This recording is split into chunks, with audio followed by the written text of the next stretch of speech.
Not everyone is a fan of this track, but the fact is, it is the most profitable track, more profitable than Sardinia. I tested 9 cars here and here are the results.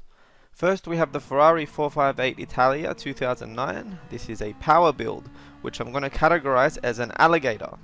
For a car to be an alligator, it needs to be a power build with the front bumper raised higher than the rear. Copy the settings on screen and jump into the race. This car has a lot of wheel spin in gears 1, 2 and 3. I compensated for this by staying in gear 4 and above, even on the hairpin. Take a pit stop on lap 6 and fill your fuel to the max.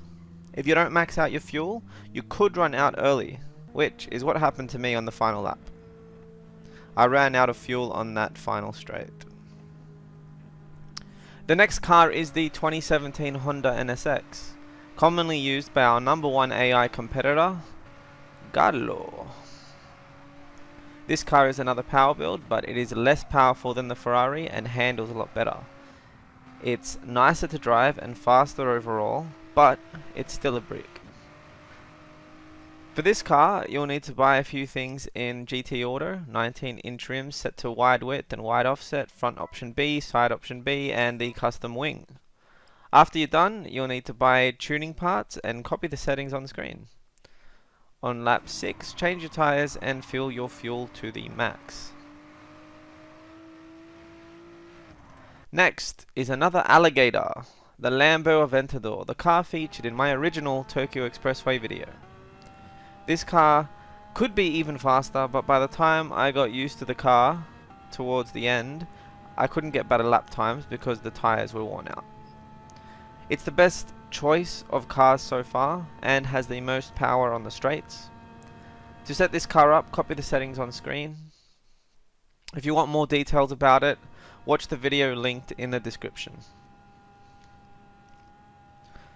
The Lamborghini Diablo was suggested by quite a few comments. Honestly, it's just not that good compared to other cars.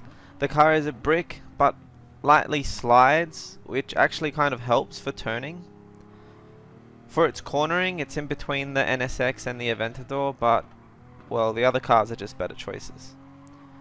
Copy the settings on screen and take a pit stop on lap 6 to refuel. Unfortunately, I forgot to take notes about fuel map settings, so sorry about that. You'll need to figure it out on your own while racing. The Lamborghini Huracan is the best cornering car so far. It is the easiest to drive, but lacks power. Head over to GT Auto to set this thing up. Give it a wide body kit. Install 19-inch rims with a wide width and wide offset. Get Type A custom front parts, side parts, and a custom wing set.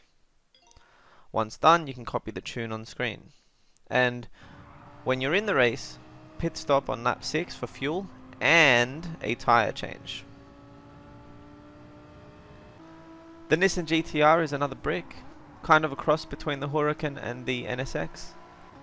It has nicer handling than the NSX, but not as good as the Huracan. To set up, once again, go into GT Auto and buy the same as what I have. You can see it on the left side of the screen. Copy the tune on screen, and when you're ready, head on over to the track. Take a pit stop on lap 6 to refuel, and you won't have trouble winning. The Nissan R34 handles well, similar to the Huracan, but even less power. I wouldn't recommend this car, but I'll show the setup for the R34 fans. Wide body kit, 19-inch rims, wide width, wide offset, custom parts, front Type B, side Type B, and a custom wing set. Tune settings are on the screen. Take a pit stop on lap 6 to refuel, and that's your setup. With the Radical SR3, we have a new car category, the Turtle, which of course means slow and steady wins the race. Turtles can finish the race without using the pit. So after copying the tune settings, you're good to jump straight in. It can be stressful racing with a turtle build because its lap times are slow. Remain calm, don't do anything stupid, don't get penalties, One penalty is okay, but more than that, risky territory. And if you do that, you will eventually overtake everyone and win.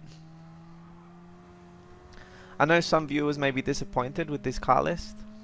Unfortunately, the two favourites, the Lamborghini Veneno and the Alpine A220 race car, are harder to acquire. If you have access to these cars, test them out. I know for certain that Alpine is going to be the best for this race, even better than the cars in my video. I'm not so sure about the Veneno though. And now to the final car of my build. It is another turtle build, the Renault Clio V6. I felt like it was difficult to use this car. The tyre wear was quick. I didn't really enjoy this car, and I prefer the Radical for the turtle strategy. Set your fuel map to 405 and you shouldn't have a problem finishing the race.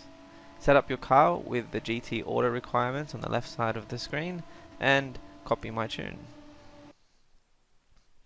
If you're not a fan of Tokyo Expressway, click the video on the screen to see your car options for grinding the Sardinia track instead.